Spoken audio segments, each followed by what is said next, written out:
What's up, everyone? My name's Stonewall J, I'm Super Duper KJ. and we're about to bring to you the week, I want to say 10, right? I think it's 10. Yeah, week 10 NFL game preview. Let's get into it. Back to Hotline Media. It has been one crazy hell of a season so far. Yes, it has. Just, I'm lost for words. I am too. Some teams are being good when we expect them to be bad. Example, Washington. That's a perfect example. Washington's a perfect example. 5-3 right now, leading their division, bro. This is completely we did not expect. When you have Super Bowl champs being outbeaten by the Redskins, that's a sign that your season's not going so good. That's a sign that your season's dead. It's not dead yet. It's not dead yet. Anyways, but you know who is dead? What?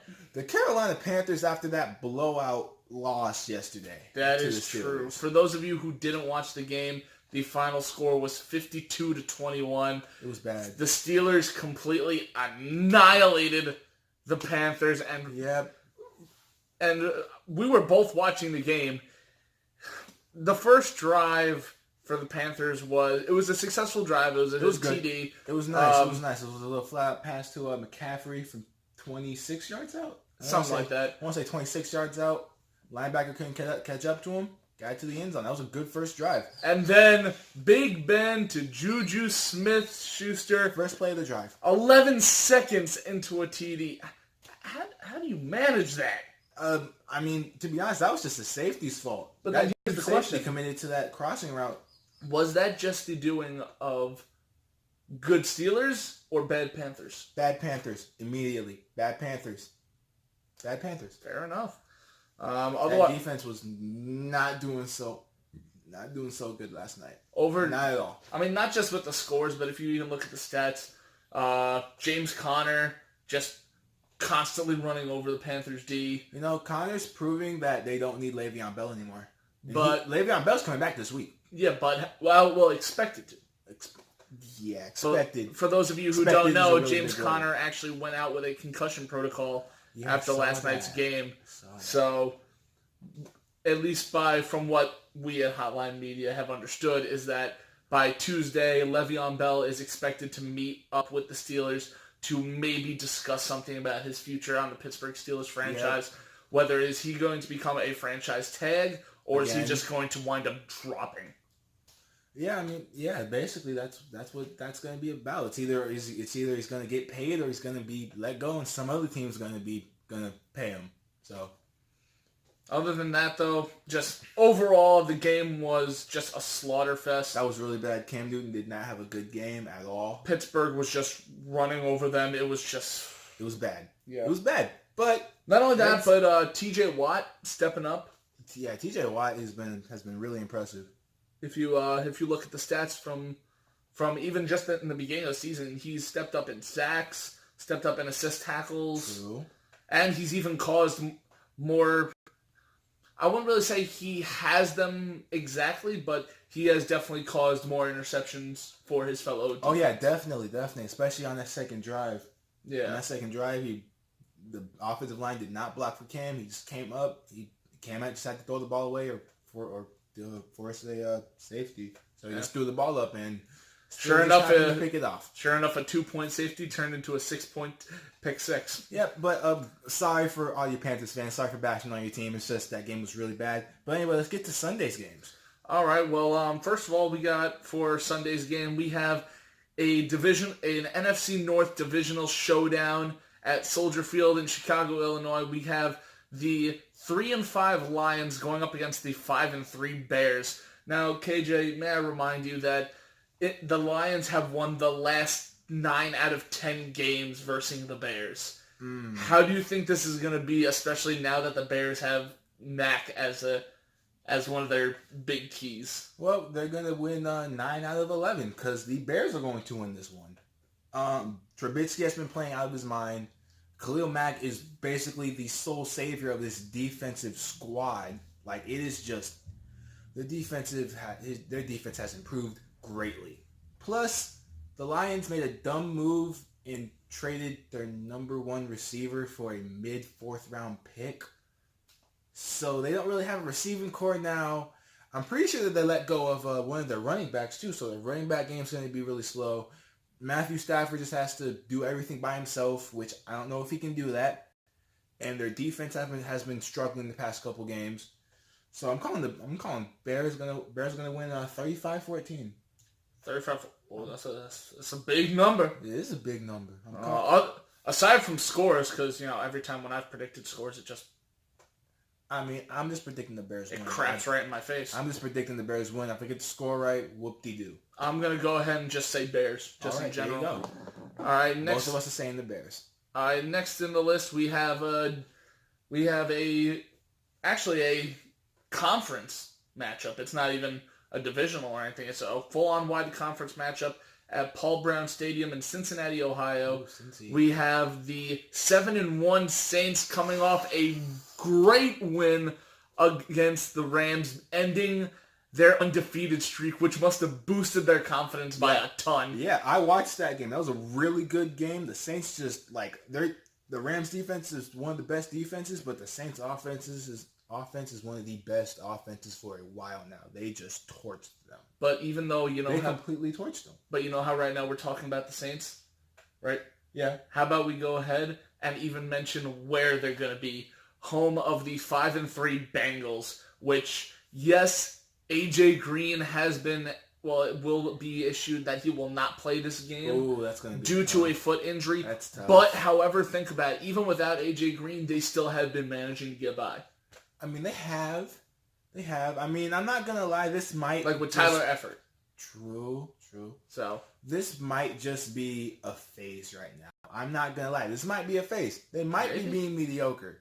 Because, some teams start off really good and then kick their fans in the balls and then just flat out disintegrate like it's bad. Well, from what we've understood and also by resources at NFL.com, we see that the Saints are 4-0 on the road this season for the first time since 2009. That's really good. That's really good for them. Almost 10 years, and I mean, this shows that the Saints are finally back in their groove. Definitely. I mean, it's hard to win on the road. You can ask any professional player. It's hard to win on the road. Because you don't have the home field advantage. Not at all. You don't have the support of the fans as Not much. At all.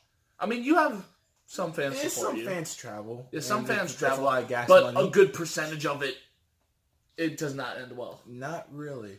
Me personally, I'm going to take the Saints on this. I'm also going to take the Saints on this one. Not only because are they already 4-0 on the road and they have a possibility to become 5-0 on the road, but because Breeze, I just think mostly, and it's not just Breeze even. I mean, with Breeze breaking all these records, true. He himself has confidence beyond belief. But yeah. I think that without, how do I say this?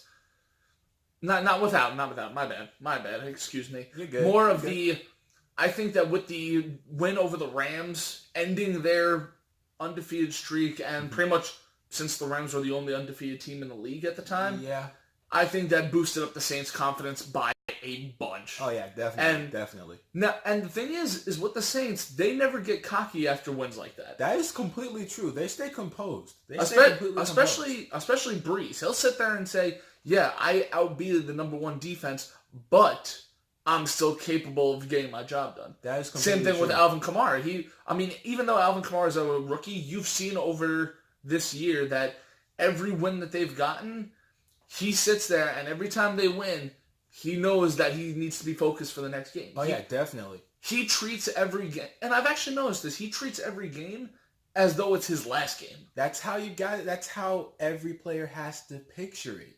You got to picture it as it's either your last game or it's the championship game. You have to picture every game like that, because if you don't come in with that mentality, you won't try your hardest. You get it? You know what I'm saying? Yeah. But who are you taking? I think we're both calling the Saints here, right? Both calling Saints. Yeah. Oh, speaking of the Saints, you Saints fans, you guys signed Des Bryant. Yay. No. 2 practices in, tears his Achilles tendon. Yeah, apparently he tore his Achilles. That's really... Prayers up for him. Prayers up. I hope he has a really speedy recovery. He would have helped that offense greatly. I completely lost what I was about to say. Oh, God. That's right. The Saints, I will say, however, are definitely playoff contenders. Maybe not Super Bowl contenders, but definitely playoffs. I'd call them Super Bowl contenders now. After that big win against the Rams, they proved that they can stand up to anybody. That is true. All right, well, the next game we got right here is going to be in Cleveland, Ohio. We have the choke artist, the Atlanta Falcons, going up against the Cleveland Browns. Now, camera guy, you all right? Our camera guy's fine. Now, the Falcons are on a 3-game winning streak after starting the season 1-4. This is... When you start a season 1-4, what do you think of yourself? What would you say if you were the Falcons right now? Shoot, if starting 1-4 or like winning 3 games straight right now? Winning 3 straight after the 1-4 start. Confidence boosting. You're boosting your confidence. You're believing that you can beat anybody in this league.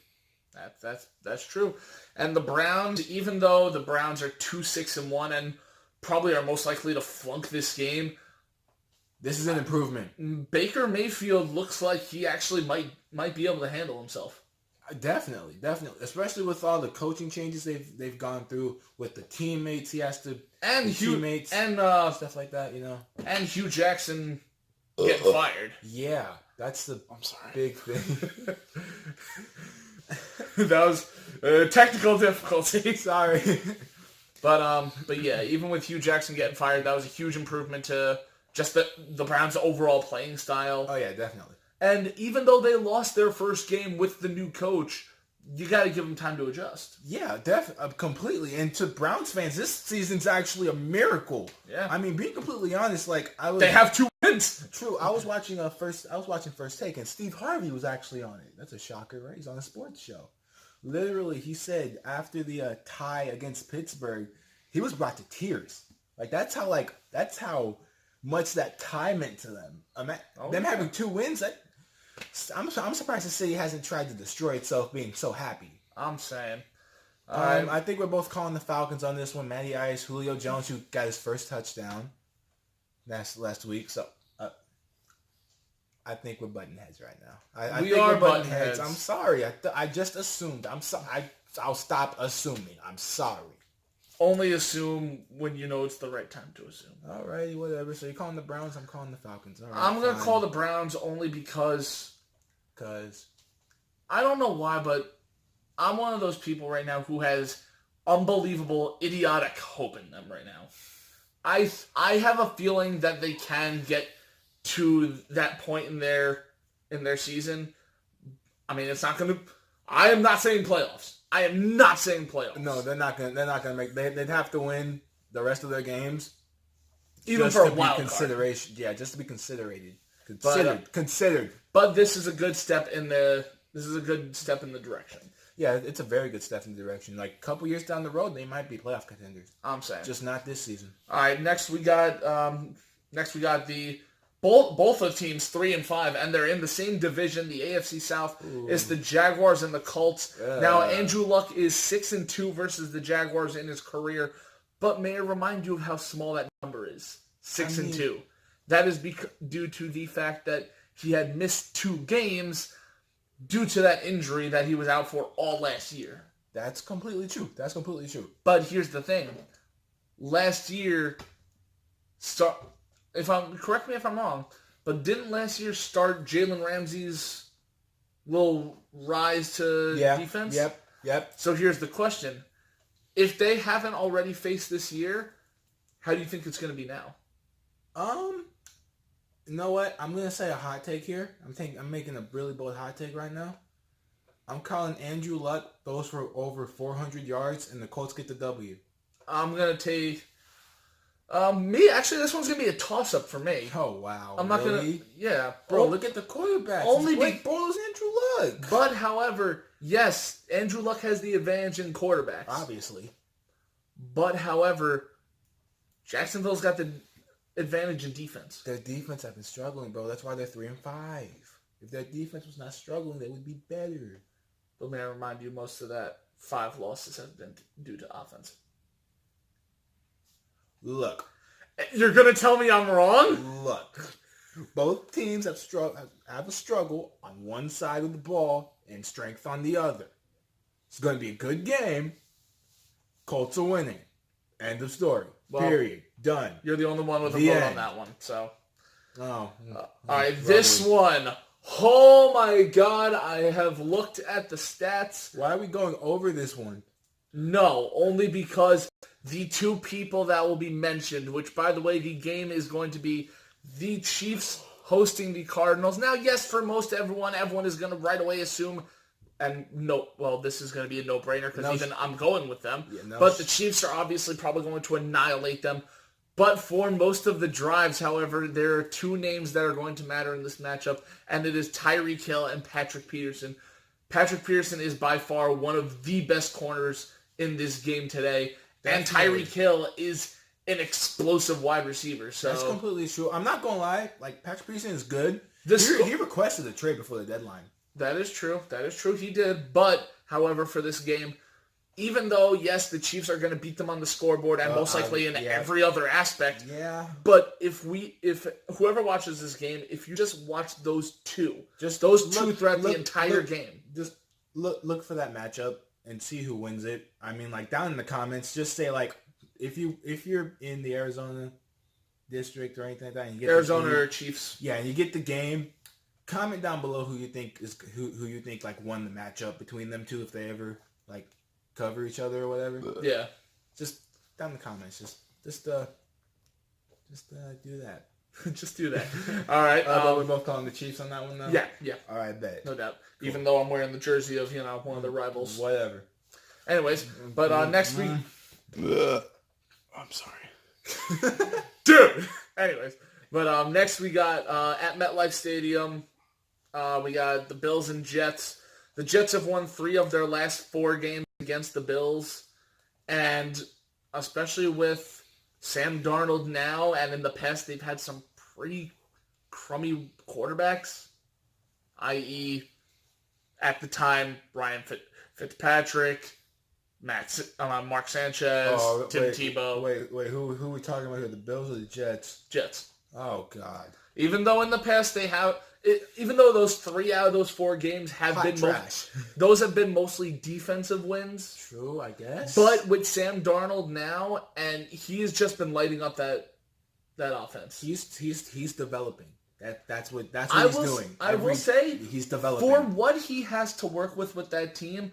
I'm gonna go ahead and put out my own hot take right here. Okay. I don't normally do. We're both doing hot takes. I like it. I'm doing a hot take on here only because, and this is crazy, but it's my own personal thing. I might cuss you out. I'm being straight up. I might. Say it. Bring it the fuck on. I'm calling. Okay. Dropping F-bombs like crazy. Anyways, but I'm gonna call Sam Darnold definitely I'm not gonna call him the one, but I will definitely say he is definitely a candidate for offensive rookie of the year. No, but you see, you have to look at what he has to work with. I'm sorry, I got choked up for a second.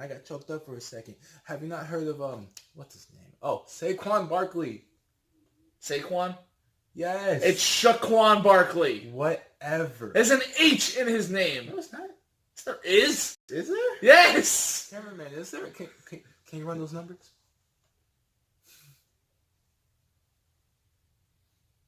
Yay!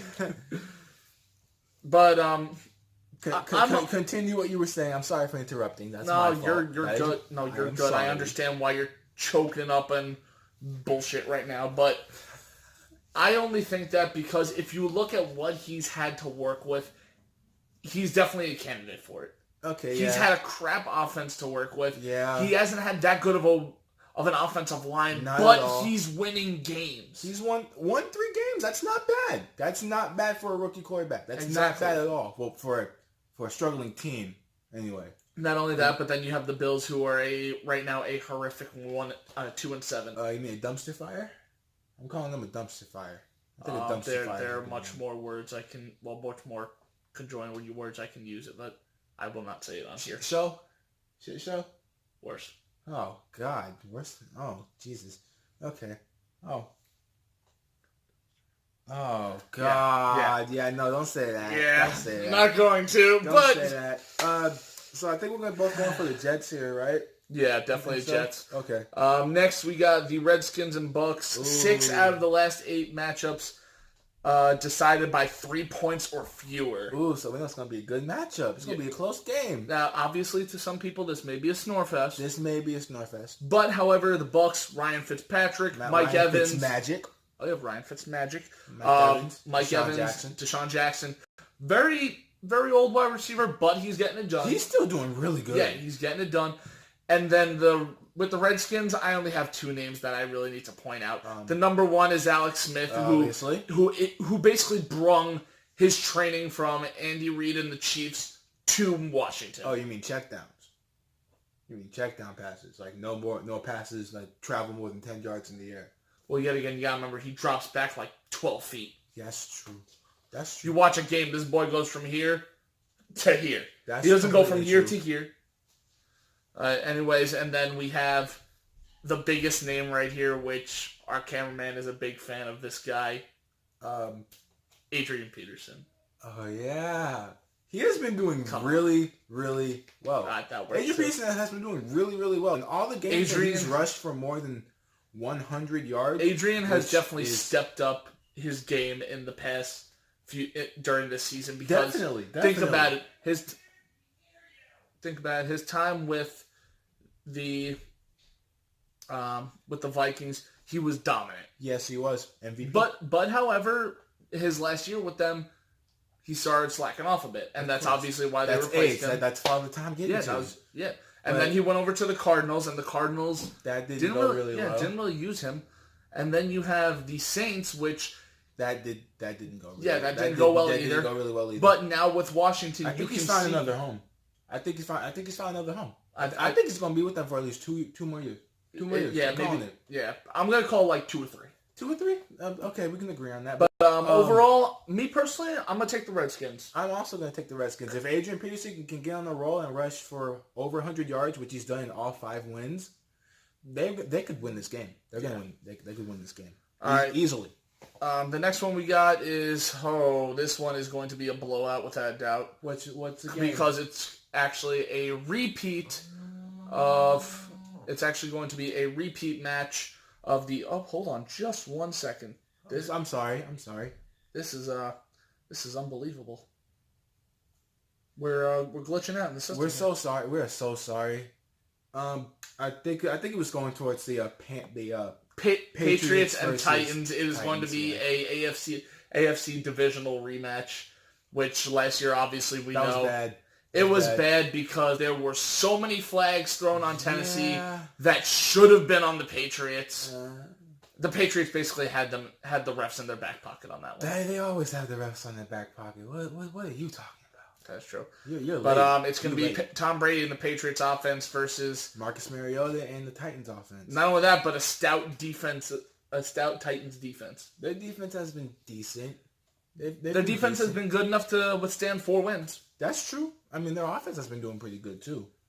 All right. Other than that, we got me personally. I'm only going by statistics. I'm going to take the Patriots. I'm also going to take the Patriots. I mean, yes, I know I have Tom Brady versus any defense is barbecue chicken to him. Yeah, like me personally, I know earlier in the video I said I have idiotic hope in the Browns. Yeah. But the Titans are something you can't have hope in. I mean, you can't. The Titans have had more success than the Browns. That's completely true. They've been to the Super Bowl. Yeah. The Browns haven't. Next game.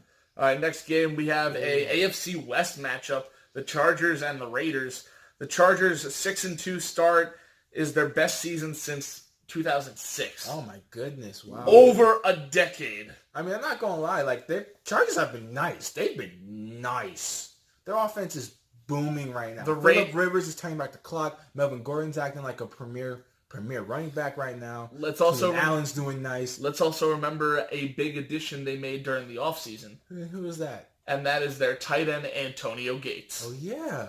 Antonio proving that he is the tight end of old for the Chargers. He came back and everyone thought, oh, he's old. He's not going to do anything. Nah. But it turns out, boom, he is right there, keeping up with the yards, making receptions. Yeah. And then the Raiders, everyone has already said this plain and simple. Dumpster fire. Dumpster fire alert. Dumpster fire alert. They're getting ready for Las Vegas. Not only that, but, I mean, that's the biggest reason. But, yeah, that's the biggest reason. But I know a bigger reason than What's that. the bigger reason? Getting rid of this guy right here.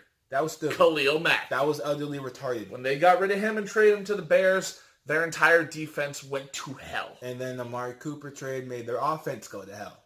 So, right now, it's pretty much Carr and Nelson who are working this team. They're literally just tanking for Las Vegas. They have 3 first-round picks. They're doing terrible. They're tanking for Las Vegas. Yeah, they're getting ready for the move. All right, next is the...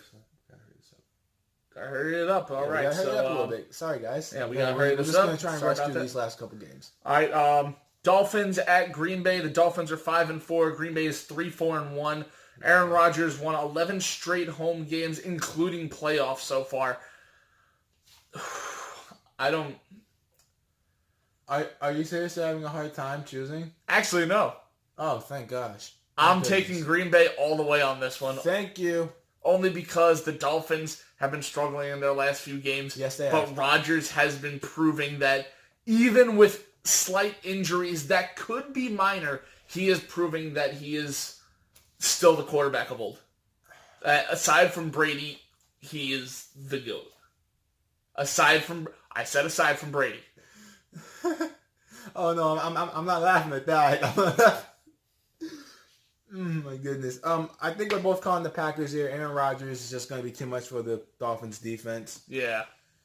Next we got, this one's going to be bad. A 4-4 Seattle going up against an 8-1 Rams. Russell Wilson 6-7 career versus the Rams. Most losses versus any opponent. Yeah. This is... They've been his kryptonite. I'm not gonna lie. But the first meeting was fantastic. I wasn't able to watch the game, unfortunately. But I had it on Gamecast. I had ESPN up the entire game. It was a close ass game. Like, it was really close. I thought we could have pulled that game out, but we didn't. But however, I think the Rams, after this loss to the Saints, are going to be more pumped up than ever. Yeah, they're looking to prove that they're still the number one team. Obviously. I mean, right now for sure, they're definitely Super Bowl contenders. Of course. Their defense is stout. Their offense is pretty good. Who are you calling? Okay, yeah, just say it. I'm calling the Rams. Yeah, of course. I'm calling Seattle. This is not because I'm biased or anything. It's just, it's Russell Wilson. He's always going to make plays happen. He still has Doug Baldwin. He still has Tyler Lockett, who are good receivers. Our running backs have been they've been in and out rotation and stuff like that. Our defense is highly underrated, so I think Seattle's just a team trying to really prove itself right now. I'm only calling the Rams only because, like I said, that loss to the Saints is definitely going to try and boost them up and basically say that they're still number one in the division. So they're going to come at the Seahawks with everything they got. All right. Next game. Sunday night game or Monday night game? This is the Sunday night game. Once again, we got to try and hurry through this. Sorry about that. But it's going to be Cowboys and the Eagles. Ezekiel Elliott versus a stout Eagles run defense. I'm actually going to say that I'll actually go with the Cowboys on this one. Make it interesting. Only because I feel like I'm going to agree with you on that. Now they have Amari Cooper. They got the Eagles defense has to stop Amari Cooper now. Not only that, but this will kind of give the Cowboys. This is kind of showing the Cowboys what they can do without Dez. Yeah. I mean, yeah, it's a 3-5 start, but could be worse. It could be worse. Dak just needs to just start proving that why he led the Cowboys to the divisional round 2 seasons ago. He has to step. He has to. Then got beat by us. Has to step up. If he steps up, I could picture this team actually making the playoffs. All right, and then finally we got a Monday night game. Snorefest. Yes, it's a snorefest, but for those of you who will actually watch this game and at least try to enjoy it, I'm not. Fairly decent matchup. Odell versus Richard Sherman. A very cocky young wide receiver versus a very cocky cornerback. Yeah. Where you got where you call on This that? is gonna be fun. That's gonna be a fun matchup. I gotta focus on them if I watch this Not game. only that, but how about we also look at their records right now? It's the Giants 1-7 and the 49ers who are 2-7. Hey, they got one more win. We'll take it. That's only because they've had more wins. I mean, more loss. Oh, more games. Yeah, that's true. Calling the Giants on this one. Saquon's just gonna run all over this defense. Yeah, and the 49ers don't really have anything on offense. That's also true. If anything, this will kind of be like a wake-up call for the Giants. Yeah. Well, maybe a slight confidence booster. Well, all right. Thanks, guys. Thanks for listening to us. That was our week 10 or 11. That was week 10. Week 10 predictions. We'll see you guys next video. You forgot to tell them to subscribe. Oh yeah, you gotta subscribe, comment, put on post notifications. Be on that notification squad. Not only that, but I'll actually quickly announce. Actually, I'll do it in another video. Okay. But I got some news for you guys. It's gonna be, some big news. All right. That's it. Just big news. Big news. Big news. Bye, guys. Peace. Later.